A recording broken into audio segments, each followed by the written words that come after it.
우리에게 주실 말씀 먼저 보겠습니다. 여호수아 4장 19절에서 24절 말씀입니다. 여호수아 4장 19절에서 24절 말씀 저와 여러분이 한 절씩 교독하겠습니다.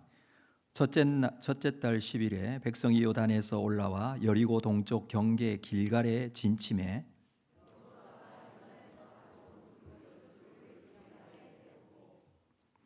이스라엘 자손들에게 말하여 이르되 후일에 너희의 자손들이 그들의 아버지에게 묻기를 이 돌들은 무슨 뜻이니까 하거든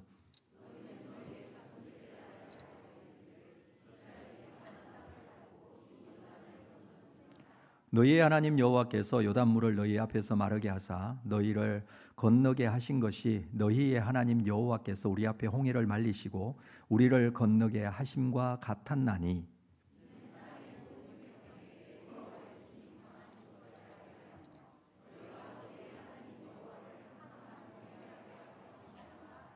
아멘. 네, 반갑습니다. 우리 온사랑교회 성도 여러분. 우리 목사님하고 10살 차이밖에 안 나는데 선생이라고 그러니까 받잡기가 민망하지만 감사함으로 받도록 하겠습니다. 저는 이제 학교 다닐 때, 대학 다닐 때 여기 충신대학을 다녔어요. 숭전대에 이렇게 넘어가는 길이 없을 때 집은 신월동이고요.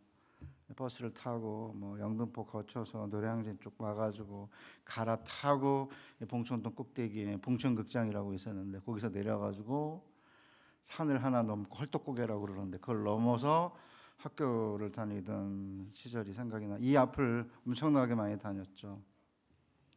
그런데 상도동에 설교를 자주 오진 않았던 것 같아요. 상도제일교회랑 몇 교회를 빼고 저희 김희태 목사님 계시는 동광교회 그런데 이렇게 온사랑교회 와 보니까 이렇게 아름다운 교회가 있구나. 초청해 주신 우리 목사님과 장로님께 감사드립니다. 정운찬 총리라고 서울대 총장을 하셨던 분이 이제 안수 집사님이신데요. 옛날에 주로 지하철 타고 다닐 때 다른 사람들이 무슨 이야기를 하나 유심히 봤더니 두 가지 이야기를 많이 했다고 합니다. 첫째는 아파트 몇 평 사냐, 한 평이 얼마냐, 평수 이야기를 제일 많이 하고, 두 번째는 애들 반에서 몇 등 하냐, 몇 등 올랐냐, 등수 이야기를 가장 많이 하는 것을 확인할 수 있었다고 합니다. 그래서 이제 정운찬 총리는 우리나라는 평수와 등수를 중요하게 여기기 때문에 평등 사회다. 이렇게 우리 웃긴 적이 있었습니다. 그러니까 여러분들의 가장 큰 관심사가 뭐예요? 부동산, 아파트. 그 다음에 두 번째가 자녀의 대학 입시. 그러니까 사실은 이 두 가지 아젠다는 예수를 믿든 믿지 않든 가장 중요한 인간의 관심사입니다. 기독교인들도 마찬가지죠. 기독교인들도 이렇게 밑에 깔려 있는 큰 흐름은 하나님이 우리를 창조하셨고 창세 전에 선택하셨고 또 우리를 이 땅에 태어나게 하시고 구원하시고 언약을 맺고 이렇게 굉장히 깊이 흐르는 그런 어떤 흐름 위에 표피적으로 우리가 느끼는 대부분의 삶의 핵심은 뭐냐면 부모와 자녀 그리고 땅이에요. 그래서 이제 아브라함의 이야기도 여러분 읽어보시면 갈대아 우르에서 건져내신 다음에 이 땅을 너와 내 자손에게 주겠다 그러잖아요. 그러니까 땅과 자손이죠. 오늘 우리가 읽은 본문도 똑같습니다. 이스라엘이 땅이 없었잖아요. 애굽에서 종로로 타고 있다가 약속의 땅으로 출애굽을 했는데 40년 동안 광야에서 방황하다가 드디어 약속의 땅 앞 요단강가에 도착하게 되었습니다. 3.5m 정도의 깊이의 흙탕물이고 굉장히 경륜인데 헬몬산의 물이 녹아서 내려오는 바람에 강둑을 넘치고 있었어요. 그럼 200만이나 되는 엄청난 이스라엘 군대가 어떻게 그 강을 건너겠습니까? 놀랍게도 하나님께서 여호수아를 통해 언약궤를 맨 제사장의 팔이 요단 강물을 밟고 서면 강물이 벽처럼 쌓여 서게 될 거다. 그러면 이제 900m 떨어져 가지고 요단강 안으로 들어가서 마른 땅으로 건너라. 그리고 강바닥에서 12개의 돌을 가져다가 길갈에 세우면 나중에 자손들이 이 돌들이 무슨 뜻이냐라고 물으면 우리가 요단을 마른 땅으로 건넜다. 하나님께서 우리를 마른 땅으로 요단을 건너게 하신 것은 한 번만 있었던 것이 아니라 옛날 홍해를 마르게 하시고 우리를 건너게 하심과 같았다. 이 일로 인해서 열방의 모든 민족들이 하나님의 손이 강하심을 알게 될 거고 너희와 너희 자손들은 영원토록 하나님을 경외하게 될 거다. 이렇게 말씀하셨어요. 여기도 보면 핵심이 뭐예요? 하나님께서 이스라엘에게 땅을 주시는데 어떻게 땅을 주시냐면 요단강을 마른 땅으로 건너게 하심으로 땅을 주신다는 거죠. 그러면 자녀들이 요단강 바다에서 가져온 돌들을 보고 무슨 뜻이냐 물으면 이전에 한 번 있었던 일이 아니라 지금도 지속적으로 하나님께서 요단을 마른 땅으로 건너게 하신다는 사실을 기억하라는 거죠. 그때 비로소 열방의 모든 사람들이 하나님의 손이 위대하심을 알게 되고 너희와 너희 자손이 영원토록 하나님을 경외하게 된다는 거죠. 그러니까 주변의 관람객들은 열방이고 주인공은 하나님이시고요. 그 하나님이 우리에게 자녀들에게 생명과 그 다음에 자녀들은 부모에게 생명과 유업으로 땅을 받잖아요. 그러니까 하나님이 부모에게 땅과 생명을 허락해 주신 거고 그러면 우리도 부모에게서 땅을 기업으로 받고 하나님이 주신 그 다음에 부모로부터 생명을 부여받는 거죠. 그러니까 사실 제가 오늘 첫날 가장 중요한 주제가 뭐 내일도 마찬가지고 주일도 마찬가지인데 핵심은 땅과 자녀예요. 그래서 이제 한국인들이 예수 믿지 않는 사람도 이 아파트 그다음에 자녀 교육 이 두 개가 한국 사회를 가장 크게 요동시키는 강력한 관심사의 주제인 거죠. 그래서 부동산 문제를 잘못 건드리거나 아니면 그 교육 문제에 있어 가지고 문제를 이야기하면 영리를 건드린 거라 사람들이 힘들어하는 거 아닙니까? 10계명의 5계명도 마찬가지예요. 보세요. 내 부모를 공경하라 그리하면 여호와께서 내게 준 땅에서 내 생명이 길리라 잖아요. 그 동안에는 이제 10대나 어린 아이들에게 부모님 공경해라 이렇게 효윤리를 가르치는 계명으로 오해를 한 거예요. 그런 내용이 없는 건 아닌데 10대나 20대가 주 대상이 아니에요. 10계명의 주 대상은 30대, 40대, 50대 장년층이에요. 왜냐하면 10번째 계명이 뭐예요? 내 이웃의 아내를 탐하지 말라잖아요. 10대가 이웃의 아내가 어디 있습니까? 30대, 40대, 50대예요. 그러면 30대, 40대, 50대가 나이가 들어 더 이상 효용 가치가 사라진 부모님들을 뭐 저주하거나 때리거나 욕하거나 쫓아내거나 이렇게 안 하고 이방인들처럼 공경하면 10대, 20대 우리 자녀들이 부모님이 할머니 할아버지가 하는 걸 보고 자라서 걔네들이 30, 40대가 되면 우리가 60대 70대가 되었을 때 얘네들이 부모를 공경하게 되면 하나님이 우리에게 주신 땅에서 자녀들이 우리를 공경하게 되므로 우리의 생명이 길어진다는 거죠. 물론 이제 요새는 뭐 연금이라든지 이런 것 때문에 자녀들의 도움 없이도 살 수 있지만 옛날에 농경사회에서는 자녀들이 공경하지 않으면 삶을 살 수가 없거든요. 그러니까 실제적으로 10계명의 가장 중요한 핵심도 5계명이 핵심이거든요. 하나님을 향한 계명 4개랑 인간을 향한 계명 6개를 연결하는 브릿지예요. 제가 이제 이런 사실을 최근에 이제 깨닫게 됐는데 깊이 왜냐하면 제 딸내미가 제가 57년생이에요. 제가 민증을 까요. 여러분이 이해하기 쉬울 것 같아서 85 딸, 87 아들, 95 아들이 셋이 있습니다. 이 85 딸내미가 결혼한 지 8년 만에 아기를 낳았어요. 그래가지고 지금 42개월 됐습니다. 손녀를 그러니까 3년 6개월 전에 본 거죠. 그리고 나서야 비로소 제가 3대가 무엇을 의미하는지를 알게 된 것입니다. 부모와 자녀, 그 자녀의 자녀 이렇게 밑으로 3대를 제가 보게 되면서 성경이 이야기하고 있는 가장 중요한 핵심이 뭔지를 비로소 깨닫게 된 거죠. 옛날에 이제 부흥사 목사님들이 부흥에 오셔가지고 주로 하신 게 뭐였어요? 부모의 새벽기도, 자녀의 평생 축복, 자녀의 새벽기도, 부모의 노후 보장. 야, 옛날에 젊었을 때에는 이게 뭐냐, 이게 무슨 트로트도 아니고 뽕짝도 아니고 이렇게 유치한 그런 캐치프레이즈를 만들어서 왜 저러셨나 이랬어요. 그런데 이제 나이가 들어보니까 약간 표현은 조금 촌스럽지만 부모의 새벽 기도가 자녀에게 평생 축복이 되고 자녀의 새벽 기도가 부모의 노후 보장이 되는구나. 제가 이제 노후가 보장이 돼야 될 나이에 들어선 거죠. 이제 그래서 이제 제가 이런 얘기를 이제 최근에 하고 다녀요. 그랬더니 이제 유튜브에 어떤 유명한 목사님이 부모의 새벽기도, 자녀의 평생 축복, 자녀의 새벽기도, 부모의 노후 보장 이런 이야기를 하고 다니는 목사가 아직도 있다더라 뭐 그러는데 저보고 하는 얘기는 아니지만 옛날 분들은 많이 들었던 내용이고요. 우리 젊은 분들은 약간 생소할지 몰라 우리 장 목사님 하실지 모르겠는데 안 하십니까? 그러니까 이제 이게 가장 중요한 우리의 삶의 아젠다임을 보여주기 때문에 제가 말씀드린 거예요. 그러면 인생에서 가장 중요한 게 뭐예요? 땅 따먹기 아니에요? 제가 이제 어렸을 때 젊었을 때 60대의 남자들이 주로 하던 놀이 가운데 하나가 뭐냐면 평평한 흙바닥에 자기 집을 정해요. 이렇게 네모나게. 그러면 세 명이 이제 자기 집을 정해놓고 요만한 돌멩이를 가지고 이렇게 튕겨가지고 손가락으로 3번 안에 집에 들어오면 이 돌이 지난 궤적이 내 땅이 되는 땅 따먹기 게임이에요. 제 아내는 ENFP예요. MBTI에 하면 저는 ISTJ고 하나도 안 맞아요. 로또예요. 로또 맞는 게 없어요.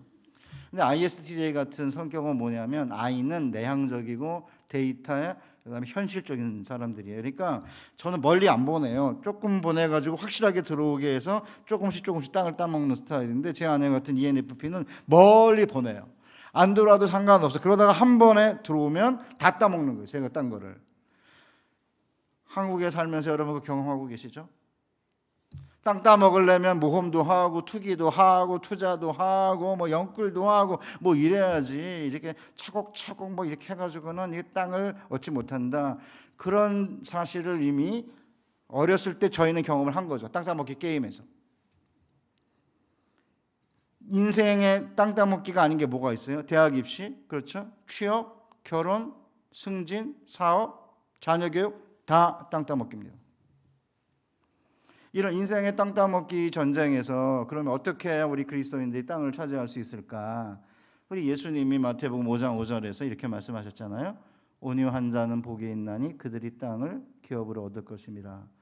여러분 이 말씀을 들으면 솔직히 무슨 느낌이 드세요? 온유, 따뜻할 온에 부드러울 유인데 온유한 사람이 땅을 기업으로 받아요? 온유한 자는 땅을 차지하기는커녕 갖고 있던 땅도 잃어버릴 것 같지 않아요? 예를 들어 취업만 해도 좋은 대학 들어가 학벌 따고 학점 높이고 그다음에 토익 토플 같은 영어 성적 많이 따고 인턴십하고 그다음에 자격증 따고 그다음에 봉사활동하고 여기에 상영 추가하면 이게 총 7가지라 취업 7종 세트인데 누군가가 교환학생 갔다 왔다 공모전에서 수상했다 방송 출연했다 논문 출판했다 이러면 한없이 스펙이 늘어나는데 이렇게 치열하게 스펙을 준비해야 변변한 직장 들어가는 거 아닌가요? 그럼 도대체 온유가 여기 무슨 소용이 있죠? 그런 느낌 안 드십니까? 직장만도 마찬가지예요. 집 한 채 얻으려면 종잣돈을 모으고 그래서 이제 뭐 전세를 얻고 전세를 또 넓히고 그 다음에 갭 투자도 하고 주식도 하고 부동산 투자도 하고 연끌도 하고 비트코인도 해야 될 것 같은데 과연 온유만으로 땅을 차지할 수 있을까요? 그런 느낌 안 드십니까? 그러니까 예수 믿는 분들도 특별히 이제 최근에 들어서서 온유한 자가 땅을 기업으로 얻을 것이라는 주님의 말씀을 믿고 기다리면서 신앙생활 하기보다는 믿지 않는 사람과 똑같이 열심히 어디로 가는지 모른 채 달려가고 있습니다. 땅을 따먹으려고. 이 땅 따먹기 전쟁에 왜 이렇게 치열하게 뛰어들까요? 우리의 삶이 너무나 냉혹하고 너무나 차갑기 때문에 한번 경쟁에 뒤처지면 영원히 땅을 차지하지도 못할 수 있다는 두려움 때문 아닙니까? 뭘 이해할 수 있습니다. 제가 아까 우리 목사님하고 잠깐 그 얘기 했는데 미국의 땅값이 주택값이 가장 빨리 오르는 데가 산호세, 샌프란시스코, LA 다 이쪽 서부 캘리포니아에 있거든요. 예를 들어 LA도 중간집 가격이 100만 불이거든요. 92만 5천 불인데 2024년 기준으로 2019년 대비 48% 올랐고요. 2023년 대비 10.6% 올랐습니다. 미국도 난립니다. 제가 이제 94년에 분당에 이제 전세로 들어갔어요. 6천만 원이었어요. 32평이. 매매가가 1억 3천이었습니다. 지금은 20억을 훨씬 넘습니다. 여기도 뭐 제가 옛날 78년도 학교 다닐 때 여기 뭐 그 허름한 그런 이제 산동네가 있지 않습니까? 뭐 제가 목사님 말씀 들어보니까 32평에 뭐 18억, 뭐 16억 한다며요. 그러니까 이렇게 막 엄청나게 땅값이 이렇게 치솟고 아이들 또 뭐 교육하는 것 때문에 난리를 치니까 가만히 있어가지고는 안 되겠다 그런 생각을 하는 거죠. 그런데 예나 지금이나 상황은 똑같아요. 이스라엘이 가나안 땅을 차지할 때 가나안이 무주공산이 아니었습니다. 10명의 정탐꾼이 돌아와서 모세에게 뭐라고 보고해요? 우리가 당신이 보낸 땅에 간즉 과연 그 땅은 젖과 꿀이 흐르는데 그 땅 거주민은 그러나 강하고 성읍은 견고하고 힘이 클 뿐 아니라 우리가 두루 다니며 정탐한 땅은 그 거주민을 삼키는 땅이요. 제가 약속의 땅인가 자녀를 삼키는 땅인가라는 제목은 여기서 제가 따온 거예요. 가나안은 거주민을 삼키는 땅이고 거기에 아낙 자손이 있었는데 워낙 기골이 장대한 거인들이라 우리가 볼 때 메뚜기 같은데 걔네들이 볼 때에도 메뚜기 같았을 것이다 그러잖아요. 그러니까 가나안 땅은 이미 철병거를 모으는 가나안 아낙 자손 거인들이 성벽을 높이 쌓고 문과 빗장을 치른 요새 사회였습니다. 그런 사회 속으로 지금 이스라엘 백성들을 집어넣은 거예요. 온유하기 그지없는 자들이에요. 철병거 만들고 성벽과 문 건축하고 활 쏘는 거 배우고 하지 않았습니다. 요단강을 그냥 언약궤를 맨 제사장의 뒤를 따라서 900m 떨어져 가지고 들어가는 거 외에 아무것도 없어요. 그러니까 온유하기 그지없죠. 제가 온유가 뭔지 나중에 설명을 드릴 텐데 한반도 역시 가나안과 조금 더 다를 바 없습니다. 2004년 21년 전에 여기 서울대에 있는 최은영이라고 하는 박사과정 여학생이 빗장도시라고 하는 단어를 논문에 썼는데 이게 이제 알려지면서 신조어로 국립국어원에서 발표를 했습니다. 서울에 집값이 비싸고 학력 수준이 높아서 주변에서 이주에 들어오기 어려운 강남구, 서초구, 송파구 이 3구를 가리켜서 빗장도시라고 명명을 한 거예요. 동작구는 아닙니다. 여기가 원래 강남인데 그래서 강남교회 가면 거기 있는 분들이 맨날 여기가 강남이라고 맨날 그래요. 왜냐하면 영등포, 노량진 옛날에는 거기가 강남이었죠. 그러니까 서울의 25개국에 25개국에 160여 개 동의 평당 집값, 학부모 자녀의 그다음 학력, 그다음에 수능 점수, 서울 소재 4년제 대학의 진학률을 비교를 해보니까 강남 3구의 학력 자본이 서울 평균의 2배인 거예요. 동대문구에 비하면 동대문구가 제일 낮은데 5배. 그러니까 송파구는 아니야 또 거기도. 아니. 강동구 미안해요. 강남하고 서초는 또 끼리끼리 노는데 송파구 안 껴줘 잘. 그러나 보통 송파구까지 넣어줘요. 거기 옆에 강동구가 있거든요. 거기는 아예 여기는 들어가지도 못하고 동작구가 뭐 강남구가 된다고 나경원 씨 자꾸 그러는데 물론 들어간다는 잘 모르겠어요. 강남 5구가 될지 모르겠는데. 그러니까 이제 여기에 경제적으로 부유한 학력이 높은 부모 세대가 모인 거예요. 거기에. 왜요? 학원 있잖아요, 거기에. 그러니까 집값이 올라가고 전셋값 올라가니까 주변에서 못 들어가는 거예요. 제가 용인 살거든요. 분당에 한 18년 살다가 지금 용인에 들어가서 한 10몇 년 됐는데 그 분당에 있으면 맨날 강남에 못 간 인간들이 모여왔다. 맨날 이런 말도 스스로 합니다.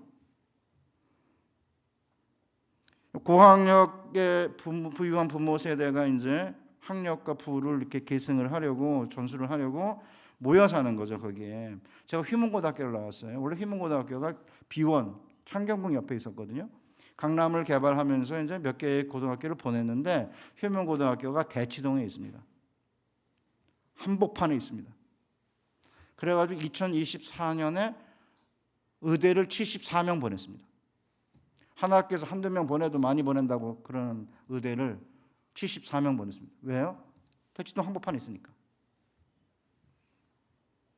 저는 이제 이 세 명의 아이들을 이제 한국에서 중고 대학교를 보냈는데 완전히 요새로 한반도가 바뀌고 있는 걸 온몸으로 경험을 했어요. 그러니까 이제 강남이 목동으로 확산이 돼요. 목동, 그다음에 이제 분당, 일산, 그다음에 중랑구 이렇게 했는데 뭐 여기는 이미 그 전에 들어갔죠. 제 총신대도 강남에 있는 학교라 그러거든요. 저희가 그런 게 아니라 저희 학교에 관선 이사가 파송이 된 적이 있었어요. 이사들 다 쫓아내고 문교부에서 보내는데 거기 문교부에서 파송된 관선 이사가 저한테, 제가 보직을 잠깐 하고 있었는데 이 총신대 좋은 학교예요. 인서울에 강남에 있잖아요. 아 진짜네, 강남에 있네. 진짜 처음 깨달았어요. 온사랑교회도 강남에 있는 교회예요. 되게 웃기죠. 제 아내가 ENFP니까 성격이 감투를 좋아하는 건 아닌데 감투를 주면 받는 사람이에요. 저는 ISTJ는 별로 안 좋아합니다, 그런 거. 막내가 95년생인데 얘가 이제 둘째하고 8년 차이예요. 그러니까 이제 어디 계속 성격 ENFP예요. 원래 ENFP는 머리가 꽃밭이라고 그러는 사람들이거든요. 그런데 이제 사람들을 좋아하니까 얘가 반상을 맨날 해요. 그 이제 학교를 가면 학부모가 돼가지고 엄마가 가면 제일 나이가 많은 왕언니니까 이제 운영위원회 위원장 이런 걸 맡았어요. 중학교 샛별중학교라는 새로운 신설중학교에 아들이 갔는데 그거 되게 웃겨요. 순회동인데 아파트가 아니고 다세대 주택에 살았거든요. 그러니까 신설중학교가 생겨가지고 다세주택 애들을 100m 가깝다는 이유로 순회중학교에 못 들어가게 하고 샛별중학교로 보냈어요. 그거 되게 웃겨요. 그러니까 이제 아파트에 사는 사람들이 이번에 주택 것들 떼내고 우리끼리 좋은 학교 만들자, 그렇게 한 학교가 순회중학교예요. 딸내미는 순회중학교를 다녔는데 그거 다 헛거예요. 거기 다닌다고 뭐 전국에 3일에는 어쩌는데 다 그냥 하는 말입니다. 어쨌든 이제 샛별중학교 가서 계속 아들 1학년 때부터 이제 전교 회장을 하고 제 아내가 운영위원회 위원장을 맡았어요. 3학년이 됐는데 고1 전이죠. 제 아내가 뭐 운영위원 삐까뻔쩍한 사람들 뭐 자매들 많대요. 근데 애들이 고등학교 자사고 특목고 뭐 이렇게 외고 보내려고 그러는데 부모들이 애들한테 학원 과외 봉사활동은 물론 그 정도가 아니고 방송 출연, 논문 게이제, 도서 출판을 한다는 거예요. 중3 애들이. 제가 미쳤나? 이랬습니다. 근데 한 10년 지나니까 장관 청문회에 나오더라고요. 제 딸내미가 서초동 살거든요. 이제 3살 먹은 이제 딸내미를 손녀죠. 유치원을 보내야 되는데 다 영어 유치원이라 이거예요. 걔는 일반 유치원 보내고 싶은데. 그 자기가 알아봤대요. 영어 유치원 뭐 하나? 딸내미가 5살 먹은 영어 유치원 다니는 애가 비만을 주제로 영어로 프리 토킹을 한대. 미친 거죠, 미친 거죠. 아니 3살 먹은 애가 영어를 해가지고 이 글씨를 손가락으로 못 쓰는데 지금 제 손녀 보면 손가락으로 연필 잘 못 하거든요. 그래서 일반 유치원 보내기로 했어요. 기도해달라 그러더라고요. 아빠 그런데 일반 유치원이 최근에 또 약간 세져가지고 5군데 입학 설명회를 다녀왔다 그러더라고요. 2개는 줌으로 보고. 기도해달라고 그래서 됐습니다. 일반 유치원 합격했습니다. 난 도대체 뭘 하는지 모르겠는 거예요. 저는 유치원 다닌 적도 없고 우리 애들 한 명도 안 보냈었거든요. 여기 그 한복판에 있는 거예요. 서초까지는 아니지만 여기는 만만치 않아요.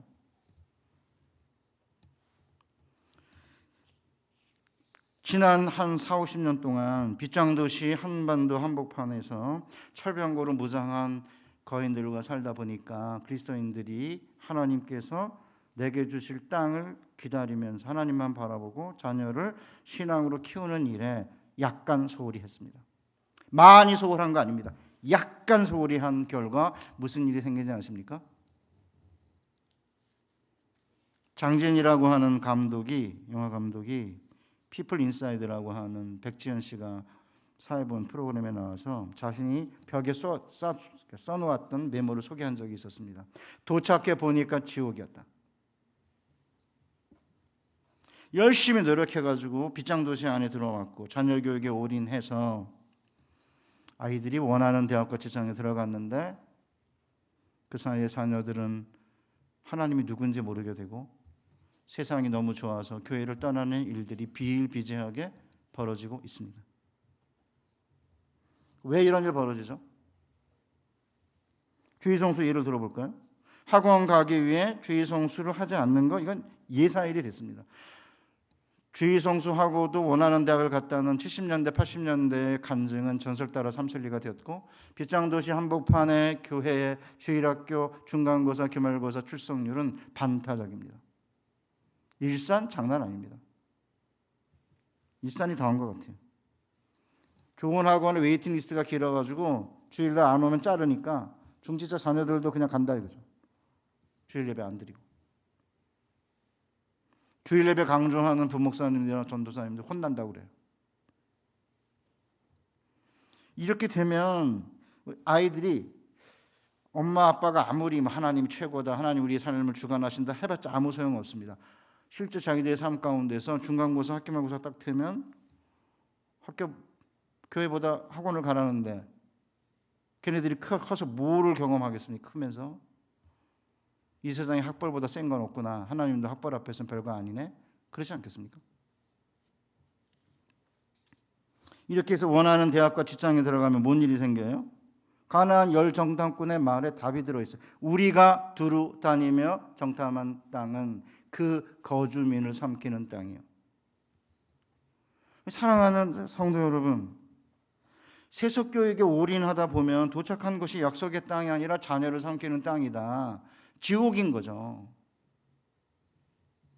한 7년쯤 전에 미국에 뉴욕 옆에 뉴저지라고 있어요. 거기 이제 한인들이 많이 살거든요. 거기를 갔는데 거기에 이제 제 제자 총신 출신 목사님이 부목사인데 저한테, 목사님, 미국의 동부에 이민 온 1세대 성도들의 기도 제목 1번이 뭔지 아십니까? 저도 미국에 한 3년 살았거든요. 만나는 모든 이민자들이 저한테 왜 왔냐 그러면 전부 다 자녀 교육 때문에 왔다 그래요. 돈 때문에 온 건지 도망친 건지 뭐 희망이 없어서 온 건지 모르겠는데 어쨌든 내가 만난 모든 사람들은 전부 자녀 교육이라 그러거든요. 그래서 제가 명문대학 보내는 거 했죠. 아닙니다. 한국에서 유수한 대학을 나와가지고 미국에 와서 한국에서는 갖지 않을 그런 험한 일까지 하면서 죽어라고 애들 공부시키기 때문에 80-90% 명문대학 갑니다.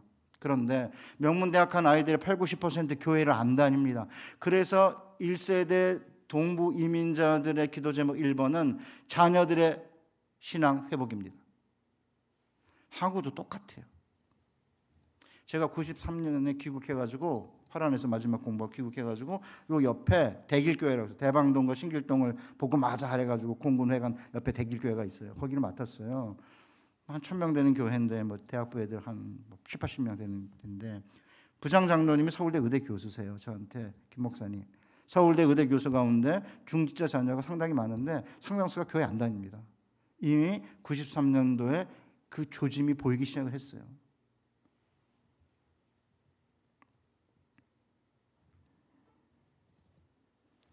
저도 이렇게 이제 뭐 이렇게 장로님들이나 권사님, 강집사님들 교회 가서 이렇게 식사도 하고 대접도 받고 그러다가 이제 뭐 이야기가 나오면, 요새는 제가 저녁 식사를 안 하고 강대상에 올라오기 때문에 이제 만나기가 어렵긴 하지만 점심 때는 먹거든요. 그러면 막 자기 자녀들 이야기 하세요. 미국에서 공부 열심히 하고 뭐 전문인 되고 막 그러시는 분들 상당히 많습니다. 그럼 저는 듣다가 칭찬해드리고 교회는 어디 다녀 이렇게 물어요. 그러면 또 상당수 분들이 죄송해요 목사님, 우리 애들이 당분간 교회 안 다니고 있습니다. 그런 분들을 꽤 많이 만났습니다.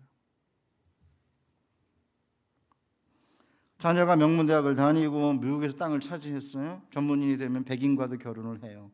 주류 사회에 딱 접목했구나라고 하는 순간 애들이 교회를 다니지 않으면서 도착한 것이 약속의 땅이 아니라 자녀를 삼키는 땅이네 라는 걸 뒤늦게 깨닫게 된 거죠. 사랑하는 우리 온사랑교회 성도 여러분, 그러면 그렇게 하면 땅 차지하지 못한다는 말이 아니에요. 땅 차지합니다. 근데 그 땅이 죽은 자들의 땅이냐 산 자들의 땅이냐가 문제인 거죠. 시편 132편 5절에서 여호와여 내가 주께 부르짖어 말하기를 주는 나의 피난처시여 살아있는 사람들의 땅에서 나의 분깃이시라 하였나이다. 그러니까 땅은 똑같은 땅이 아니고 살아있는 자들의 땅이냐 죽어있는 자들의 땅이냐가 달라요. 그런데 하나님은 살아있는 자들의 땅에서 우리의 피난처의 분깃인 거죠. 그러니까 우리 한국교회가 그동안 어렵고 힘들 때 6.25 그전 일제시대 때 보릿고개 고통을 겪으면서 아마 이 교회를 80년대 세우신 우리 1세대 신앙인들도 성도님들도 마찬가지일 것 같은데 가난 가운데 하나님 바라보고 의지하고 소망하면서 이제 여기까지 온 거 아닙니까? 그래서 하나님이 어떻게 하셨냐면 신명기에서 모세를 통해 말씀하셨듯이 내가 짓지 아니한 집에 내가 파지 아니한 샘물을 내가 심지 아니한 포도원의 과실을 내가 채우지 아니한 물건들을 사용하게 될 때에 삼가 나를 잊어버리지 말라 그러잖아요. 그러니까 하나님은 우리에게 우리가 짓지 않은 집에 우리가 파지 아니한 샘물을 우리가 심지 아니한 포도원의 과실을 우리가 채우지 아니한 집안의 물건을 사용하게 하시는 분이죠. 하나님 바라보고 의지하고 소망하면 하나님이 다 주시겠다고 약속을 한 건데 갑자기 이제 사회가 풍요롭게 되고 세속화 시대로 들어서면서 갑자기 이게 심각한 문제를 이야기하게 된 겁니다. 이게 가장 중요한 게 뭐예요? 땅, 그 다음에 자녀 교육인 거죠. 그래서 이제 한 몇십 년이 지나면서 우리 교회에만 그런 게 아니라 한국 사회가 헬 조선으로 바뀌었다고 청년들이 그러잖아요. 여기 청년들 조금 몇 명 앉아 있는데 몇 명 앉아 있나요? 맞아요? 한 2012년 3년부터 청년들이 헬 지옥이잖아요. 조선은 한반도를 낮춰 부르는 말이고 헬 조선이란 말을 사용하기 시작을 했어요. 그래서 저는 베이비부머 세대니까 얘들이 미쳤나? 아니 이 정도면 충분히 먹고 살만 하는데 왜 지옥 조선이라 그래? 처음에는 약간 이해를 못했어요. 그러다가 청년들을 만나고 젊은 전도사들 이야기 듣고 우리 집에 애들이 물고 오는 세상 이야기를 들으면서 충분히 그럴 만하다는 생각을 하기 시작했습니다. 특별히 인서울 안에 있는, 특별히 강남에 있는 청년들을 만나면 엄청 착해요. 아무리 열심히 공부해도 부모만큼 좋은 대학을 못 가요. 저희 때 10% 대학 갔거든요. 70년대 후반에. 지금 인서울이 10%밖에 안 돼요. 그때 대학 들어와가지고 맨날 캠퍼스에 무슨 낭만, 로맨스를 즐기다 맨날 놀고 뭐 데모 엄청 했죠. 그래서 졸업하고 나면 다 친해 직장이라는 직장을 다녔습니다. 지금은 아무리 열심히 해도 강남에 사는 청년들은 부모만큼 좋은 대학과 부모만큼 좋은 직장을 못 가고요. 부모보다 처음으로 못 살게 된 단군 이래 최초의 세대입니다. 250만 원, 300만 원만 받아도 좋다는데 요새 사실 중위소득이 300만 원이 안 돼요. 사실은요. 다 위에 뭐 부유한 사람들 얘기를 너무 많이 해서 그렇지 실제로 300만 원 정도밖에 안 되거든요. 중위소득입니다. 그게. 300만 원만 받아도 충분히 행복하게 사는 청년들이 물만 마시고 공기만 마시면서 저금을 하면 250만 원을 쳐요. 그러면 그냥 계산하기 쉬우니까 1년에 3천만 원입니다. 분당에 15억짜리 여기 15억짜리를 살려면 50년을 물만 마시고 공기만 마셔야 돼요. 무슨 수로 그러면 집을 얻을 수 있을까라고 하는 절벽을 안 느끼겠습니까? 불쌍해요. 93년만 해도 제가 왔을 때만 해도 분당이 6천만 원밖에 안 했어요. 전세가 1억 4천이었습니다. 저는 그때 학교 선생인데도 못 샀죠. 돈이 한 푼도 없었기 때문에. 그러니까 하나님이 살아있는 자들의 땅에서 나의 피난처고 분깃입니다. 이런 생각을 가지고 내가 비록 땅을 현실적으로 소유하지 못해도 살아있는 자들의 땅에서 나의 분깃과 피난처가 되시는 하나님 바라보고 의지하고 소망하다가 하나님이 땅을 주시면 감사하게 생각하고 그리고 기대하고 살아야 되는 건데 그게 아니고 이제는 뭐 죽은 자들의 땅도 상관하지 않겠다는 거 아니에요? 시편 27편 13절 내가 산 자들의 땅에서 여호와의 선하심을 보게 될 줄 확실히 믿었도다. 우리 옛날에 신앙의 선조들은 일제시대나 이런 때를 보면 여러분 다 아시다시피 교회 가까운 데로 이사 오자 그랬거든요. 교회부터 먼저 짓자. 지금은 그렇게 얘기하면 완전 전설 따라 삼천 이야기죠. 뭐 교회부터 먼저 해? 교회 건물이 성전이야? 저 목사는 미친 거 아니야? 그렇게 말해요. 제가 축도하다가 성전을 떠나가기 전 했다가 긴 이메일을 받았습니다. 아니 신학교 교수란 양반이 예수님의 십자가의 제사로 성전이 다 무너졌고 성전의 휘장이 찢겼는데 그렇게 말하는 것은 예수님의 십자가의 제사를 무효로 만드는 건데 신학교 교수란 양반이 그것도 모르십니까? 난리를 치더라고요. 제가 그냥 아무 말도 하지 않았습니다. 그러면 이 건물은 그럼 세속적인 건물인가요? 진짜 하고 싶어요. 저요. 지나가다 보니까 알뜰폰의 성지. 알뜰폰 가게가 성지래요. 왜 못 쓰냐고요? 그럼 우리는 그러면 저기 광주에 가면 민주화 재단에 이렇게 그 여러 영령 뭐 모셨다고 그러면서 거기 뭐라 그래요? 민주화의 성지예요. 문재인 대통령이 그 재임 말기에 뒤에 산에 올라가다가 이렇게 절터인데 모르고 그냥 앉았어요. 돌 위에. 거기에 앉았다고 불자들이 쌩 난리쳐. 어디 거룩한 돌 위에 앉느냐 이래가지고 난리쳤습니다. 다 무너졌는데. 우리만 아니래. 우리만 뭐 건물이 뭐 성전이냐 이러면 뭐 남는 게 교회 안에 남는 게 뭔지 아세요? 성일 이런 단어 잘 안 쓰죠. 주일이 성일인데 성일이라는 단어 안 쓰죠. 하나님께 드리는 예물 성물 잘 안 쓰는 것 같아요. 몰라요. 온 사람께는 모르겠는데 남은 건 성찬하고 성가대밖에 안 남았어요. 왜 성가대는 왜 성자 붙이는지 몰라. 찬양대 이러면 될 거예요. 거기 성가대 맞잖아요. 성찬 두 개밖에 성도 딱 세 개 남은 것 같아요. 제가 보니까. 저는 모르는 게 아니라 하나님께 건물을 드려서 거룩한 제사, 거룩한 예배로 사용되는 거기 때문에 그 넓은 의미에서 우리가 성전이라고 할 수도 있다. 전 그 정도 생각을 하는 거예요. 우리 사랑하는 우리 성도 여러분, 참 과부로 외로운 자는 하나님께 소망을 두어 주야로 항상 간구와 기도를 하거니와 향락을 좋아하는 자는 살았으나 죽었느니라. 사대교회 사자에게 편지하라. 하나님의 7명과 7뼈를 가진 이가 이르시되 내가 내 행위를 하노니 아노니 내가 살았다 하는 이름은 가졌으나 사실은 죽은 자로다 이러잖아요. 저는 어떤 때는요 죄송한데 국회에서 일하시는 분들 있으면 죄송한데 국회를 이렇게 보고 있으면 죽은 자들의 땅 같다는 느낌이 들어요. 도대체 뭘 하고 있는지 모르겠습니다. 저는 제가 화란에서 3년 반 미국에서 2년 이제 공부를 했는데 그냥 화란 같은 경우에는 그냥 노동으로 일을 하면 얼마든지 먹고 살 수 있는 사회를 만들었어요.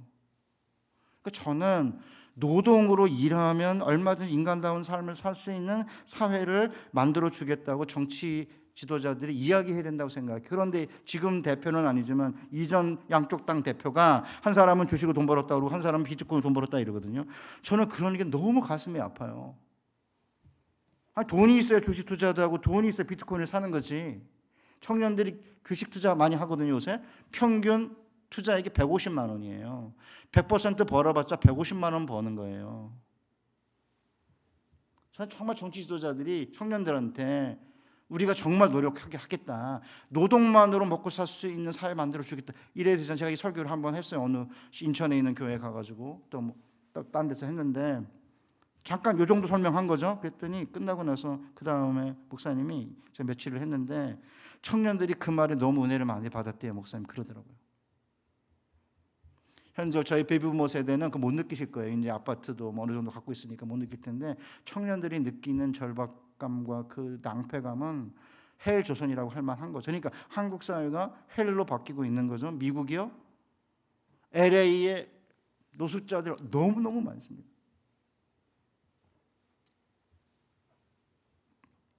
이런 상황에서 이제 우리 온사랑 교회가 뭘 해야 되나 이거예요. 저는 무엇을 목표로 무엇을 기대하고 뭘 예배드리고 우리의 자녀들에게 어떻게 땅을 이제 하나님께 받아서 기업으로 물려줄지를 고민해야 되는 건데 그래서 이제 중요한 게 뭐냐면 온유한 사람이 되는 거잖아요.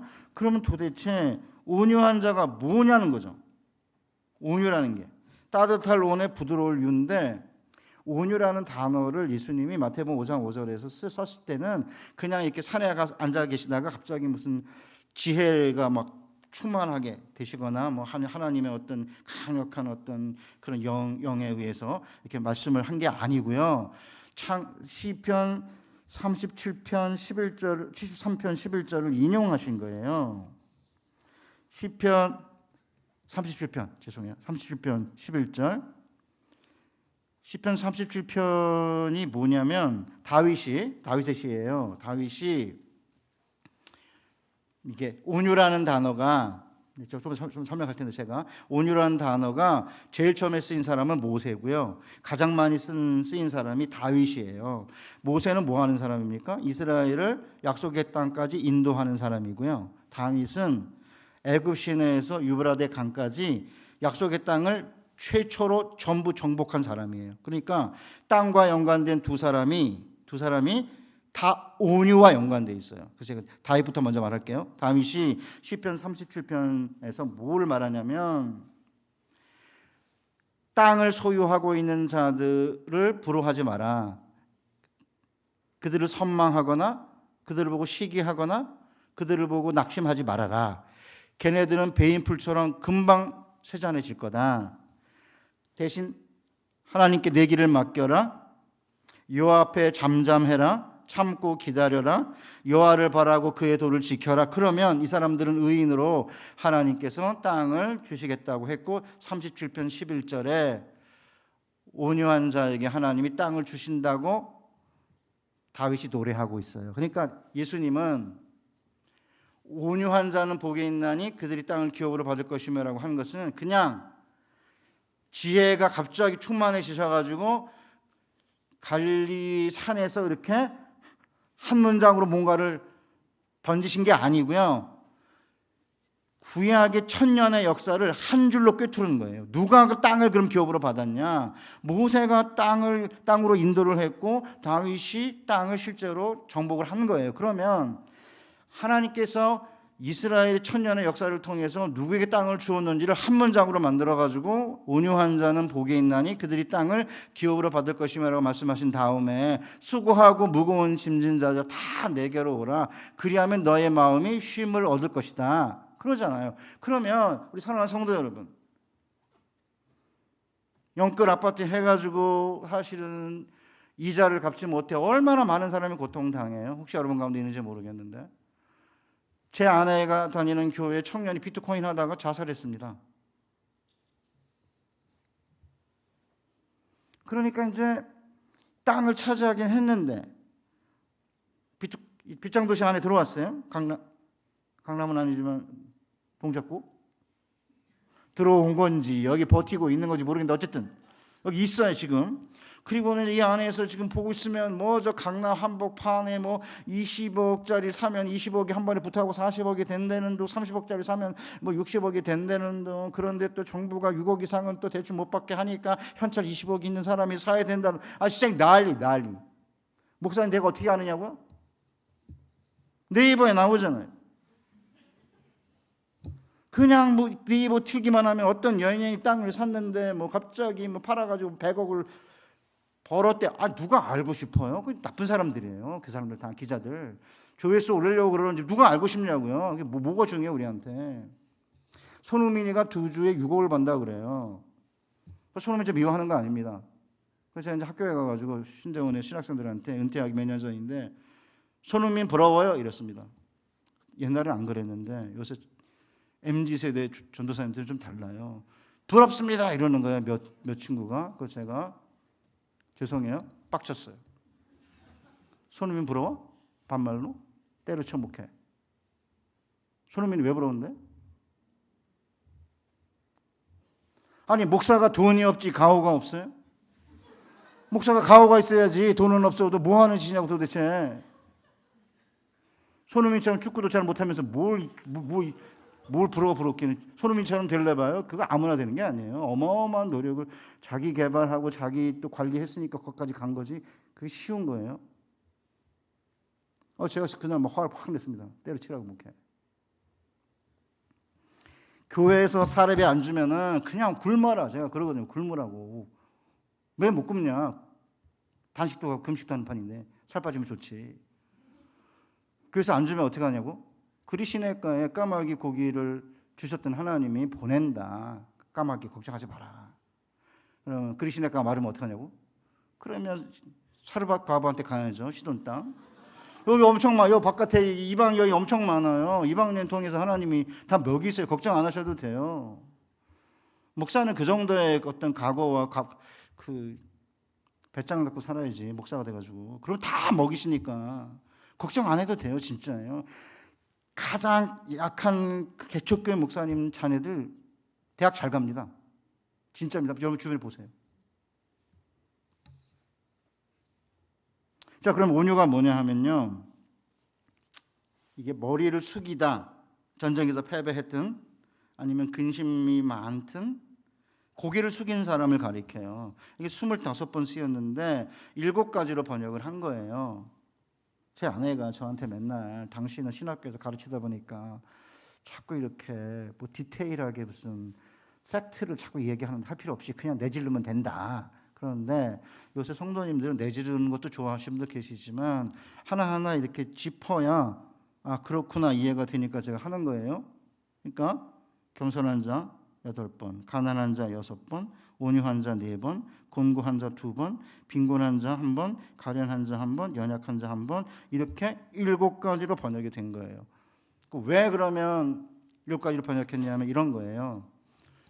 이 단어를 보면은 사람에 대한 태도를 가리키는 게 아니라 하나님을 향한 사람의 태도를 가리켜요.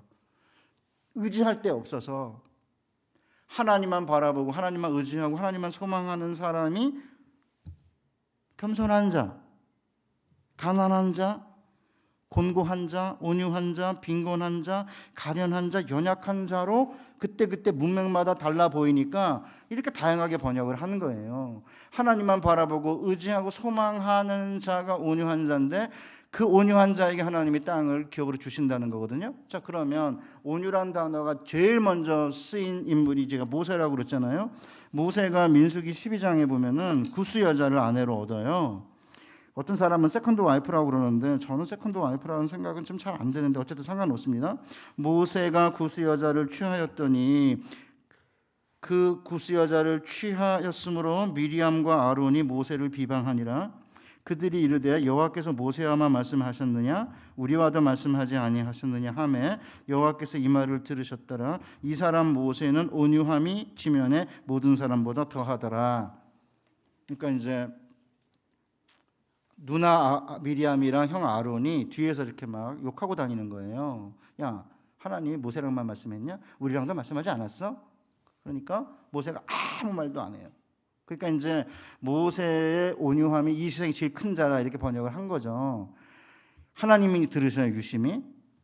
나중에 이제 하나님이 아론이랑 미리암을 불러내서 내가 선지자에게는 꿈과 환상으로 이야기하지만 모세는 나의 집에 충실한 종이기에 눈과 눈을 마주보며 대면하여 말한다. 그리고는 미리암을 족쳐요.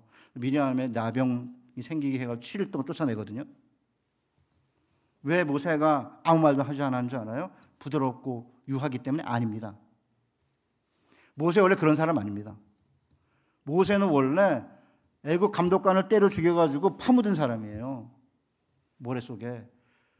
물 달라고 난리치니까 한 번만 치면 될 걸 2번 쳐가지고 이제 반석을 2번 쳐가지고 가나안에 못 들어갔다 막 이러는데 물론 그것도 약간 있지만 모세가 보통 성질이 있는 사람이 아닙니다. 여기서 온유함은 말을 않고 가만히 있으니까 그냥 부드럽고 따뜻하다 아닙니다. 그런 면이 결과적으로 이렇게 보이지만 그 뭐냐면 바로 앞에 민수기 11장에 보면은 이스라엘 백성들이 만나가 지겹다고 고기 달라고 그래요. 미쳤죠? 아니 광야에서 어디서 고기를 먹어요? 이 인간들이 미쳐가지고 아니 만나만 먹어도 될 판인데 고기 달라고 그러니까 이제 모세가 죄송해요 표현이 잘못 정리했으니까 빡쳤어요. 제가 한번 읽어볼게요. 백성의 온 종족들이 각기 자기 장막에서 우는 것을 모세가 들으니라. 모세가 여호와께 여짜오되 민수기 11장 11절이에요. 어찌하여 주께서 종을 괴롭게 하시나이까? 어찌하여 내게 주의 목전에서 은혜를 있게 아니하시고 이 모든 백성을 내게 맡기사 내가 그 짐을 지게 하시나이까? 이 모든 백성 내가 배웠나이까? 내가 그들을 낳았습니까? 어찌 주께서 내게 양육하는 아버지가 젖 먹는 아이를 품듯 그들을 품에 품고 주께서 그들의 열조에게 맹세하신 땅으로 가라 하시나이까? 이 모든 백성이 줄 고기를 내가 어디서 얻으리이까? 그들이 나를 향하여 울며 이르되 우리에게 고기를 주어 먹게 하라 하온즉 책임이 심히 중하여 나 혼자는 이 모든 백성을 감당할 수 없나이다. 주께서 내게 이같이 행하실진대 구하옵나니 내게 은혜를 베푸사 즉시 나를 죽여 내가 고난당함을 내가 보지 않게 하옵소서. 제가 왜 빡쳤다고 하는지 아시죠? 화났다 이래가지고 설명이 안 돼요. 개빡쳤다 이렇게 하면 목사가 무슨 개까지 집어넣냐 이래가지고 제가 참고 빡쳤다고 한 거지 진짜예요. 내가 낳았습니까 얘네들? 내가 언제 얘네들 배웠습니까? 왜 나더러 얘네들 데리고 지금 가나안 땅 가게 하라고 하십니까? 날 죽여주세요 이러고 있잖아요. 지금 이제 모세가 이제 백성들 때문에 이제 이게 지금 어떻게 할 수가 없고 죽여달라 그런 판인데 누나랑 형이 뒤에 다니면 욕을 하고 있으니까 모세가 의지할 데가 없는 거예요. 그래서 어떤 학자들은 이 온유하다는 단어를 처참함으로 번역하기도 하거든요. 모세는 그의 처참함이 참혹함이 이 세상에서 가장 큰 자라 이렇게 번역을 하고 있어요. 우리 사랑하는 온사랑교회 성도, 하나님이 누구한테 땅을 주신다고요? 이 세상에 의지할 자 없어서 하나님 정말 이 봉급 갖고는 전세도 못 얻게 생겼습니다. 집은 언제 우리가 얻을 수 있습니까? 그렇게 느낄 수 있어요. 심각하죠. 질병이 생기죠. 우환이 집안에 일어나죠. 아이들 잘 앞길이 안 열리죠. 결혼 못하고 있죠. 다른 사람들은 뭐 몇십억 한 번에 그냥 본다는데 장관 청문회에 나오는 분들 중에 여러 사람이 기독교인 같아요. 너무 마음이 아파요. 저는 정말이에요. 왜 그럴까? 하나님 의지하고 하나님 바라보고 하나님 소망하면 하나님께서 주신다고 믿어야 되는 거 아니에요? 자, 그러면 이제 온유한 게 살폈어요. 그냥 온유한 게 어디 나타나요? 보세요.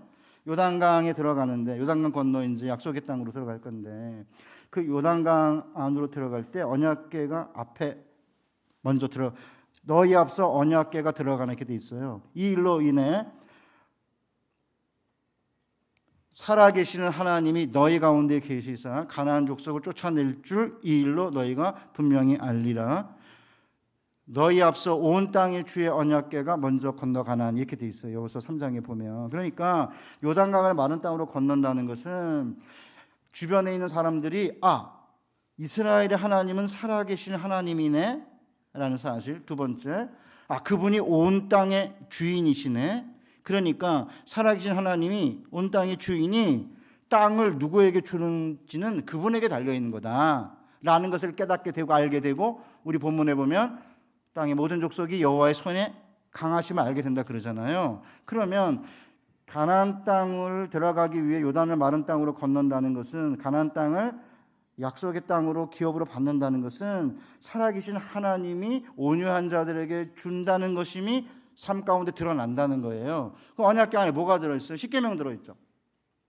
그러면 십계명이 들어있는 언약궤를 따라 요단강 안으로 들어간다는 것은 무엇을 의미하냐면 모여서 하나님의 백성들이 모여서 하는 일이 뭐예요? 예배드리고 하나님을 찬양하고 기도하고 같이 성경 공부하고 교제하고 자녀들 가르치면서 하나님 아버지 우리에게 땅을 주시면 평생 여호와 앞에 어떤 신도 두지 않겠습니다. 하나님 정말 우리에게 땅 주시면 저 견고한 진으로 요새를 쌓고 있는 가나안인들을 쫓아낼 방법이 없는데 우리 힘으로는 견고한 진을 파하는 강력으로 역사하셔서 땅 주시면 두 번째 계명을 지켜 어떤 형상으로도 만들지 않을 것이고 세 번째 계명을 지켜 하나님의 이름을 망령되이 일컫지 않겠습니다. 하나님 땅 주시면 안식일에 절대 일하지 않고 쉬면서 하나님만 예배하겠습니다. 하나님 땅 주시면 다섯 번째 계명을 지켜 부모님을 공경하게 될 것이고 하나님이 땅을 선물로 주시면 그 땅 안에서는 살인하지 않을 것이고 7계명을 지켜 간음하지 않을 것이고 8계명을 지켜 도둑질하지 않을 것이고 제9계명을 지켜 이웃을 해하려고 거짓 증거하지 않을 것이고 10계명을 지켜서 마지막으로 남의 것을 탐하지 않겠습니다. 여러분 이 온유해 보이지 않으세요? 그러니까 많은 사람들이 볼 때에는 뭐 이게 2026년 1월 달 말에 이렇게 모여가지고 뭐 사경회라고 그때 미친 짓 아닙니까? 겉으로 볼 때 그 시간 있으면 부동산에 뭐 갭 투자를 하든지 아니면 경매를 따든지 뭐 이런 거 하고 있어야지.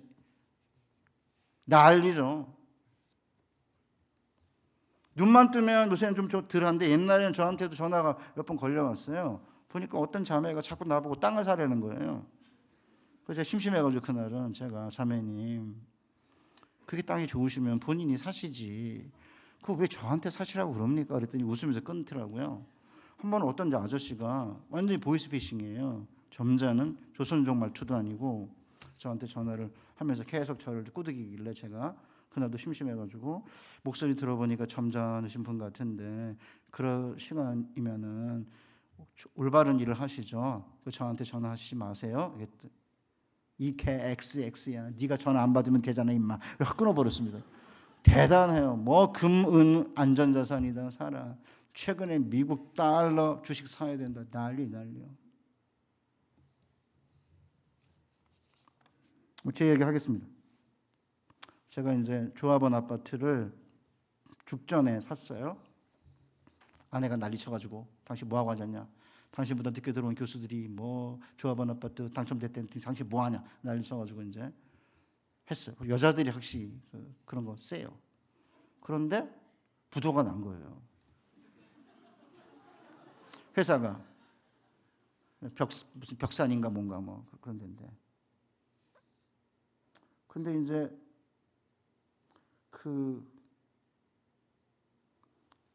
저보다 먼저 계약했던 교수들이 있었는데 그 회사는 튼튼하더라고요. 그래서 제가 하나님한테 기도했죠. 하나님 왜 저만 부도나게 하십니까? 그랬더니 그쪽도 부도났어요. 그래가지고 현대가 인수를 했어요. 현대가 인수를 해가지고 이제 아파트를 이제 세웠어요. 그래서 거기에 전세를 놓고 분당에 살다가 이제 제가 학교 근처에 전원주택으로 이사를 갔어요. 이쪽을 팔았죠. 이쪽을 팔고 전원주택, 단지에 있는 전원주택이 아니고 그냥 전원에 있는 주택이 시골에 있는 2층 양옥집입니다. 제가 이제 죽전에 있는 아파트 얼마 올랐는지 절대 보지 마라. 2011년에 팔았으니까 12년인가? 얼마 올랐는지 모릅니다. 몇 배 오른 것 같아요. 왜 그랬을까요, 제가? 저희 집 애들이 아빠 아쉽다. 그때 그거 팔지 말지. 그래서 제가 그러면 아빠 생각하면 무슨 느낌이 들어? 그래도 아빠 존경해. 저 목사잖아요. 뭔 일이 있었냐면 한 20년쯤 된 것 같아요. 20년쯤 된 것 같아요. 한 15년이나? 수업 시간에 사무엘상을 가르치면서 신학생들한테 하나님은 약한 자 편, 가난한 자 편에 서신다. 그 얘기를 한 거예요. 영어로 말하면 preferential option for the poor. 가난한 자를 위한 선택적, 우호적 선택. 이런 단어거든요. 갑자기 손을 펄쩍 어떤 친구가 들더니 교수님 가난하십니까? 옛날 제자들 대단했어요. 요새 제자들은 착해 빠져가지고 그런 질문도 못해요. 그런 기계가 있어야죠. 그래서 제가 학교에서 공급을 많이 주니까 가난하지 않다. 근데 우리 부모님이 집이 없다. 이남이네 내가 장남인데 그때가 집이 없을 때예요. 여동생 하나만 있고 집이 다 없다. 내가 언제 하나님이 가난한 자들만의 하나님이라고 했느냐. 가난한 자가 여기 있으면 부자는 요 위에 있기 때문에 하나님이 이쪽 편을 들어야 대등해져서 대화가 가능하니까 그래서 하나님이 우호적으로 이쪽 편에 서시는 거다. 내가 만약에 앞으로 집을 2채 가지면 나한테 전화해라. 그러면 내가 얼굴 붉히고 하나 팔 테니까. 나 2채 안 가질 거다.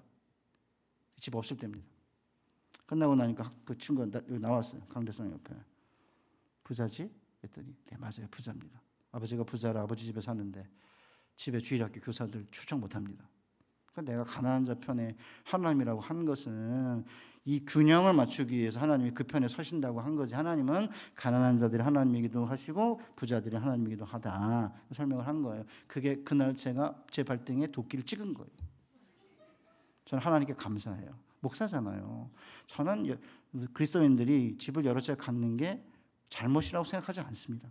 능력이 있으면 집을 여러 채 갈 수 있는 거고, 또 하나님이 팔려고 그러면 팔겠죠? 안 팔 거예요? 안 팔면 곤란할 텐데. 하나만 있으면, 그렇지만 여러 채 있으면 팔려고 그러면 그거 어떻게 할 거예요? 여러 개 있는 게 위험한 거예요. 오해하지 마시고, 또 여러 개 있는 분 별로 없겠지만 있으면 저 양반이 와가지고 쓸데없는 소리 그러지 마시고요. 하나님이 많이 준 자에게 많이 5달란트는 5달란트 원하시는 거예요.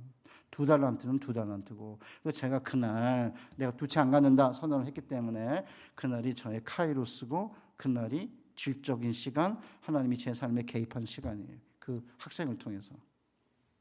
그래서 팔았죠. 저는 지금도 전 몇 년 못 살아요. 82세까지 살 확률이 80%, 그 이상 살 확률이 20%래요. 저희 같이 공부하던 장로님 한 분 계셨는데, 목사가 안 되고 계속 장로님으로 계시다가 16살 많은데 작년에 소천하셨어요. 그래가지고 이제 명안실에 가서 이렇게 앉았죠. 가서 조문 드리고 식당에 이렇게 앉아 있는데 14살 더 먹은 선교사 형님 목사님이 오신 거예요. 제 앞에 앉았어요. 야, 김 목사, 내가 장로님 그 앞에 사진을 보니까 갑자기 눈물이 나. 왜요? 요단강가에 섰는데 내 친구 건너가네. 저는 요단강가에 섰는데 내 선배 건너가네. 15년 남았네. 인터넷 뒤져보니까 82세 이상을 살 확률이 20%밖에 안 된대. 저는 한 15년 남을 수도 있다 이렇게 생각합니다. 82세에 돌아가신 분 여러 명이세요. 저한테 장학금 줬던 장로님도 돌아가셨어요. 82세. 한 2달 전에. 갈 건데. 집 있으면 뭐 할 건데. 지금 안 주면 자녀들에게 주겠지. 자녀들에게 안 주면 손주에겐 주겠지. 주실 거예요. 걱정하지 않아도 돼요. 그런 담대함을 가지고 살면 하나님께서 주시는 거고, 안 주셔도 뭐 전세든 월세든, 물론 전세 월세 피곤하죠. 그 남 좋은 일 시키는 것 같죠. 월세를 주다 보면 전세 이리 옮겨 저리 옮기지, 전세값 올라달라 그러지. 피곤하죠 정말. 내 집이 있어서 그 집에서 하루의 피곤을 쉬면서 하나님을 섬기고 살 수 있으면 얼마나 행복하겠어요. 하나님 그거 안 주시는 거 아니잖아요. 그런데 뭐 여러 인간들이 만들어 놓은 복잡한 이 세상 속에서 서울 한복판에 살려니까 이렇게 힘든 거 아닙니까? 제 집 얘기를 했어요. 제 이름으로 안 되고 아내 이름으로 되어 있습니다. 제 이름으로 찾아봐도 소용없습니다.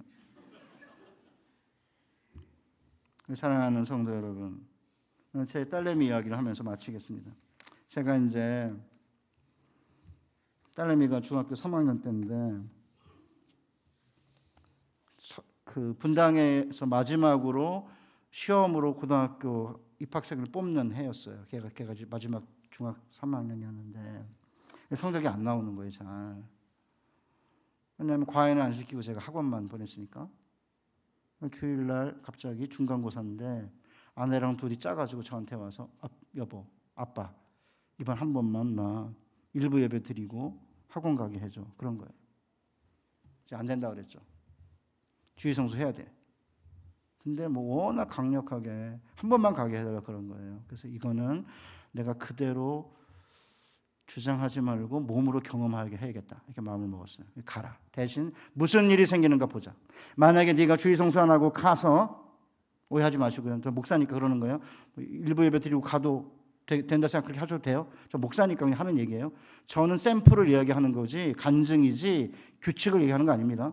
만약에 갔는데 주의 성수 안 하고 성적 잘 나오면 대재앙이고 성적이 안 나오면 재앙이야 이랬죠. 아니 아빠가 목사님인데 덕담하고 축복해야지 왜 악담하고 저주하냐. 아니 미리 말해야지. 미리 말 안 하면 왜 미리 말하느냐 그럴 거 아니냐. 만약에 성적이 잘 나오면 주의 성수 안 해도 되네라고 생각하니까 대재앙인 거고, 성적이 안 나면 이것도 아니고 저것도 아니니까 재앙이지. 알아서 해 그랬어요. 갔다 왔어요. 뭔 일 생겼게? 재앙이 생겼습니다. 너무 감사해요. 성적 안 나왔습니다. 그래서 주일날 절대 주의 성수 안 하고 학원 안 간다. 저희 집안의 원칙이 됐어요. 어떻게 됐을까요? 고등학교 1학년 들어가는 성적 떨어졌습니다. 여러분 그렇게 산다고 갑자기 대로가 열리고 융탄자가 깔리는 게 아니에요. 성경의 가르침은 즉각적으로 수익을 얻는 비트코인이나 주식이 아닙니다. 화장실 갔다 온 사이에 기회를 놓쳐가지고 뭐 몇 천만 원을 갖다 잃어버렸다 그러잖아. 그러니까 거기 앉아 있는 거예요. 계속해서 청년들 10분에 한 번씩 앱에 들어간대요. 그리고 교회를 이해를 못하는 거예요. 그렇게 수익을 단타로 몇 초 만에 몇 분 만에 10분에 이렇게 해가지고 수익을 얻는 이걸 보다 보니까 심고 물 주고 자라게 하시고 꽃 피고 열매 맺는 이 긴 시간을 이해를 못하니까 주의 성수 뭐 1년 쫙 하면 막 성적 잘 나와가지고 막 좋은 데가 그런 게 아니에요. 떨어졌어요. 제 아내가 그런 얘기 하지 말라는데 뭐 사실이니까. 그래가지고 이제 미국에 안식년을 가서 고등학교 1년을 마치고 끌고 들어왔어요. 다시 난 너 거기 혼자 두고 기러기 아빠 못한다 이래가지고 데리고 왔어요. 제가 이기적이거든요. 가족이 같이 살아야지 뭘. 애 인생은 애 인생이고 내 인생은 내 인생인 거고 대학 때까지는 내 밑에 살다가 그 다음에 네가 독립하면 되는 거지 왜 내가 걔네들 인생에 내 인생을 희생해요? 나 그렇게 못해요. 그렇게 보입니까? 아니 그렇게 부부가 자기들을 위해 살고 그다음에 애들은 자기들 밑에 키우다가 그다음에 나중에 크면 네가 알아서 해야지. 걔네들이 올인하잖아요. 투자하잖아요. 안 돌아와요. 요새 MZ 애들 우리 막내에서 결혼했는데 9월 달에 신혼여행 갔다 와서 바로 출근하고 집에 안 온 거예요. 우리 집에. 요새 애들 이상하다. 전혀 한 번도 경험하지 못한 세상을 내가 이제 경험해가지고 이제 오라 그래가지고 야 너 왜 아빠 신혼여행 갔다 왔으면 아빠 집에 인사하는 거 아니야? 모른대 자기가. 왜 몰라? 네이버를 뒤졌어요. 네이버에 물어봤어요. 신혼여행 갔다 오면 부모님 집에 인사하는 건 우리의 전통이냐? 그러니까 아니라는 거예요. 조선시대에 없었대요 그게. 그때는 패백하고 인사하기 때문에 집에 갔다 와서 신혼여행 갔다 인사를 안 한다는 거예요. 왜 이런 일이 생겼냐 그랬더니 드라마에 그게 좀 많이 나왔다는 거예요. 그 드라마에 왜 나왔냐 그러니까 드라마에서 뭔가 드라마틱하게 해야 되니까 신혼여행 갔다 와가지고 인사하는 걸로 고착이 된 거다. 다 그런 건 아니다. 근데 나는 갔다 와서 했거든요. 우리 딸내미도 하고 85년생, 95년생 안 해요. 이상한 애들이에요. MZ 애들은 이상한 애들이에요. 우리가 볼 때는 오해하세요. MZ는 그런 거 본 적이 없는 거예요. 드라마도 본 적이 없으니까 신혼여행 갔다 와서 인사하는 드라마를 본 적이 없는 거예요. 얘네들은. 제 얘기 다 들으셔야 돼요. 무슨 얘기인가? 그래서 어쨌든 제가 끌고 왔어요. 영어는 곧잘 하게 됐어요. 그래가지고 영어, 국어랑 수학 보냈어요. 1년 꿇고 고등학교 1학년도 다시. 근데 성적이 이제 2개밖에 안 보내니까 이제 딸내미가 저한테 아빠 학원 하나 더 보내줘 이런 거예요. 저한테. 학원? 야, 3개를 보내면 80만 원, 90만 원 드는데 아니 벌써 25년 전 얘기예요. 안산공단의 여공의 월급이 100만 원 좀 넘는데 아빠가 어떻게 목사로 너의 사교육비를 80만 원씩 드리냐? 나 못해. 그다음 두 번째. 하나님이 개입할 수 있는 공간과 간섭할 수 있는 룸을 만들어 놔야지. 하나님이 개입하지. 우리가 다 하면 하나님이 어떻게 개입하냐? 그래 성적 잘 나오면 네가 열심히 해서 부모가 잘 뒤에 서포트 해가지고 잘 됐다고 할 거 아니야? 그랬죠. 안 해줬죠. 그러니까 딸내미가 아니 남의 집은 애들이 학원 안 다니는데도 부모가 보내는데 도대체 우리 집은 애들이 간다는데도 엄마가 아빠가 안 보내? 저 엄청 미워했습니다. 제 아내도 목사 사모지만 할아버지의 경제력, 아빠의 무관심, 엄마의 정보력 이 3개가 있어야지 좋은 학교를 간다는데 할아버지는 경제력이 없고 아빠는 관심이 너무 많고 불평했습니다. 처음에는. 그래서 어떻게 됐을까요? 대학? 떨어졌습니다. 재수했습니다. 지금 뭐 하냐고요? 서울 성모병원에 소아과, 소아청소년과 의사로 있습니다. 오래 걸렸어요. 그 뒷얘기는 제가 하면 자랑이 됐기 때문에 제가 안 하려고 그래요. 길어야 돼. 이렇게 길게 그렇게 되리라고 기대한 게 아니에요. 그냥 사는 거예요. 그냥 하나님 바라보고 하나님 의지하고 하나님 소망하며 제가 내일이랑 뭐라 얘기할 내일 제가 제 개인적인 얘기, 제 가난했던 얘기를 할 텐데 하나님의 백성들은 나무 심으면요 유실수가 과일 매년 3년 걸려요. 제대로 따먹으려면 7년 걸립니다. 심고 거두기에는 시간이 필요해요. 그러니까 매년 매주 예배 드리고 특별 새벽기도 하면 특세도 좀 하고 수요 예배도 좀 나오고 금요철화도 좀 하고 끊임없이 하나님께 나와서 하나님만 바라보고 하나님만 의지하고 하나님만 소망합니다. 건강도 주시고 공부 열심히 할 테니까 학교도 붙게 해주시고 열심히 나름대로 열심히 하면 그때마다 막 대박 터지고 하지 않아요. 공부 더 많이 하고 좋은 집안에서 학원, 과외 뭐 이렇게 하는 애들이 훨씬 잘 갑니다. 강남에 있는 애들이 옛날에는 부자 애들이 공부 안 해, 부잣집 애들이 공부 안 했는데 요새는 부잣집 애들이 공부하고요. 옛날에는 잘생긴 애들이 공부 안 했는데 요새는 잘생긴 애들이 공부해요. 바뀌었어요. 이런 상황 가운데 그럼 어떻게 해야 되느냐? 제가 여러분에게 간곡히 부탁드리는 건 뭐냐면 제가 약속할 수 있는 게 아니라 하나님이 이렇게 말씀하셨으니까 가나안 땅 약속의 땅을 내가 너와 내 자손에게 주겠다 아브라함에게 약속했고 몇 년 걸렸어요? 그 당대도 아니고 4대 후에 가나안 땅에 못 들어가고 바로 애굽에 들어가서 또 400년을 지내야 되니까 최소한 7, 800년이 걸린 거예요. 뭐 7, 800년 우리 걸리다 그 말 하는 건 아니고요. 한 세대, 두 세대 지나면 하나님께서 우리에게 온유한 자에게 땅을 기업으로 주신다는 사실을 아마 온사랑교회 성도님들이 이 안에서 경험하게 될 거예요.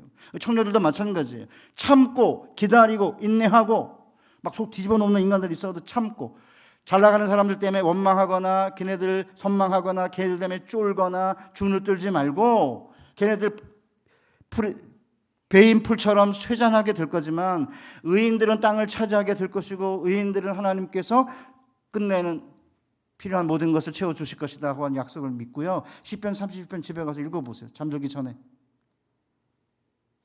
5번 반복하고 있습니다. 우리 사랑하는 우리 온사랑교회 성도님들이 우리 이제 정홍기 목사님 오셔서 18년 됐다고 하는데 교회 건물도 이렇게 아름답게 또 가지게 됐으니까 이 안에서 하나님만 바라보고 하나님만 의지 하나님 소망하는 하나님 백성들이 되시고 자녀들에게 함께 요단강을 마른 땅으로 건너면서 애들 손잡 그러니까 부유하면 위험한 거예요.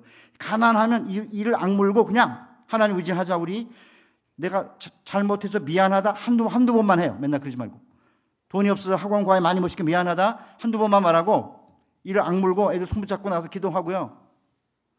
부유하면 위험해요. 부유하면 이것도 하고 저것도 할 수 있으니까 뭐 주일날 뭐 한 번 안 가면 어때? 중3, 고3 됐으니까 뭐 그냥 뭐 무슨 수련회 꼭 가야 돼? 이렇게 해가지고 요만큼 살짝 열어놓잖아. 이렇게 등한 요만큼만 하면 그 다음에 이렇게 벌어져요. 그 저는 가난하든 부하든 하나님께서 자기만 바라보고 소망하고 의지하라고 하셨기 때문에 2020년 이 한 해에 주변에서 돌아다니는 수많은 돈 이야기들 난리 저도 그런데 저는 딱 마음을 먹었기 때문에 저희 집 막내가 아빠는 예금이 뭐가 있어? 정기예금 정기적금 미쳤어? 정기예금 정기적금은 물가 상승률보다 못하기 때문에 돈 까먹는 거라는데 맨날 유튜브 보면 똑같은 소리 맨날 하고 앉았어요. 펀드 하거나 증권 이렇게 하는 분들은 수수료를 받는 분들이기 때문에 어쨌든 그걸 많이 해야 매매를 하고 이렇게 해야지 뭐가 되니까 자꾸 뭘 하라고 그래요. 그러니까 진짜 부자들은요 어떻게 부자들이 안 가르쳐 준대요. 부자가 되는 법을 가르치는 사람만 그걸 통해 돈이 되니까 부자가 되는 법을 가르치지 진짜 부자는 부자 되는 법 안 가르쳐 준대요. 나 같아 안 가르쳐 주겠지. 똑같은 거예요. 그러니까 유튜브에 나와서 뭐 정기예금 정기적금에다 부어놓으면 이게 이자가 얼마 안 되니까 그거는 손해다 그렇게 따지기 시작하면요 아무것도 할 게 없어요. 그러지 말고 제가 10분에 한 번씩 들어가서 청년들이 자기가 넣은 돈에 비해 얼마만큼 수익을 얻는지를 보면서 슬픔과 기쁨을 누리는 이게 반복되면은 뭔 일이 생기는 줄 아세요? 하루 종일 돈 얘기만 하고 하루 종일 돈 생각만 해요. 그러면 언제 주님을 묵상하고 언제 주님 사랑한다고 그러고 언제 주님 생각하죠? 그렇게 안 해도 주님 생각 안 하는데 하루 종일 24시간 돈 이런 사람이 어떻게 거룩한 질서, 사랑의 질서, 은혜의 질서를 유지하고 살 수 있겠어요? 그 주일날 와서 하나님께 앉아서 예배 드리면서 하나님 적은 액수밖에 안 붙지만 내 욕심 부리지 않고 복리가 굉장히 중요한 건데 복리 그냥 믿겠습니다 생각하면 되는 거예요. 안 주시면 오케이 감사합니다 이렇게 살겠습니다 이렇게 하면 되는 거고요. 그래서 제가 왜 집을 그런 식으로 처리했느냐, 목사는 상행위를 통해서 경제행위를 통해서 사는 법을 교인들에게 보여주는 게 아니라 하나님 의지하고 살면 하나님께 채워주신다는 사실을 보여주는 사람으로 이렇게 따로 이렇게 구별해서 해놨으니까 목회자는 가능하면 상행위를 하지 않는 것이 제가 보기엔 맞다고 생각해요. 신부들은 계좌번호를 교구에 알리고 상행위 하지 않겠다고 서약한다고 그러거든요. 저는 그 정도까지는 아니고 건강한 방식의 어떤 투자는 충분히 가능할 수 있지만 그래도 목사는 그러면 안 된다는 생각을 해가지고 이제 제가 이제 어느 교회 가서 설교를 했는데 갑자기 어떤 분이 목사님은 경제를 아십니까? 이래가지고 긴 이메일을 보냈어요 저한테. 그래서 제가 원래 그럴 때에는 답을 안 하는데 제가 답을 했습니다. 집사님, 저는 경제를 모릅니다. 그러나 돈을 사랑함이 일만하게 근본이라는 것은 압니다. 주님께서 만몬과 하나님을 동시에 섬길 수 없다고 하신 말씀도 압니다. 마지막 때가 되면 사람들이 돈을 사랑한다고 하신 바울의 말씀도 압니다. 몇 개 더 붙여서 보냈어요. 대꾸가 없어요. 아니 왜 목사가 경제에 대해서 알아야 돼요? 목사는 말씀에 대해서 알면 되는 거 아니에요?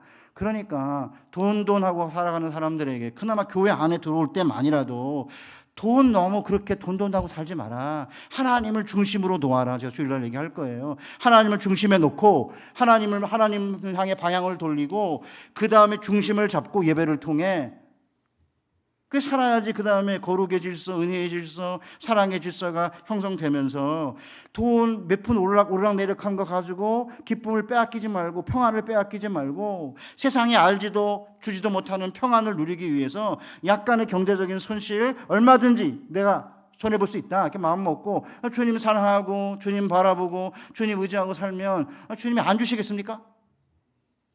주실 거예요. 2026년 한 해가 우리 정 목사님과 함께 자녀들에게 특별하게 요단강을 마른 땅으로 건넌다 이렇게 딱 마음을 먹고요. 그 마지막인데 제가 여기 앞에 서울대 앞에 여기 교회가 하나 있어요. 제 제자가 서울대 출신인데 학교에서 교수하세요. 5년 동안 여기 담임 목사를 했어요. 그런데 학부가 학생들이 줄이니까 그러니까 대학원 말고 밑에 있는 학부 수를 줄일 수밖에 없잖아요. 학령인 거 주니까 대학이 먹고 살아야 되니까 대학원 수를 늘렸대요. 서울대도 대학 밑에 들어가기는 어렵지만 대학원 들어가기 쉽대요. 물론 나오기가 좀 어렵지만 여기 숭실대, 숭신대, 온 서울에 있는 대학이 다 대학원이 넓어요. 얼마든지 들어갈 수 있어요. 대학 못 가면 편입하면 돼요. 안 되면 재수하면 되고 안 되면 워킹 할러데이 갔다 오면 되고 호주에. 왜 못하냐고요. 그렇게 널려 있는 건데 그 생각하고 마음을 좀 넓게 이렇게 잡고 우리 자녀들에게 그 주일날 와가지고 예배를 드리면서 그동안 미워했던 담탱이랑 엄마 용서도 하고 또 부여잡고 또 같이 울기도 하고 애들이랑 그 다음에 또 말씀을 듣고 전도사님 목사님들 통해서 그 다음에 또 찬양을 드리고 기도하고 애들이 영물인데 부모들은 그렇게 안 하면 한 달에 일주일에 한 번이라도 빠지면 컬컬해가지고 견딜 수 없는데 무슨 애들은 무슨 공부 기계도 아니고 왜 그렇게 해요? 하나님 의지하고 하나님 바라보고 하나님만 소망하는 온유한 자들이 돼서 땅을 기업으로 받으시며 살아있는 자들의 땅에서 여호와의 선하심을 맛보는 여러분과 제가 되기를 주님의 이름으로 축복합니다. 하나님 감사합니다. 온사랑교회 세워주셔서 이렇게 장 목사님 보내주시고 건강하게 튼실하게 양적으로 또 질적으로 성장케 해주심을 감사합니다. 하나님께서 은혜를 베푸셔서 하나님의 온유한 자들에게 주시는 땅의 기업이 무엇인지를 맛보는 자들이 되게 하여 주시고 아직 땅을 주시지 않는다 하더라도 하나님께서 온유한 자에게 땅을 기업으로 주실 것을 바라보고 살아있는 자들의 땅에서 우리의 기업이 되시고 우리의 분깃이 되시고 우리의 피난처가 되시는 그 하나님만 바라보고 한 해 남은 생에 살아가는 복된 성도들과 제가 되게 하여 주시옵소서. 예수님의 거룩하신 이름으로 기도하옵나이다. 아멘.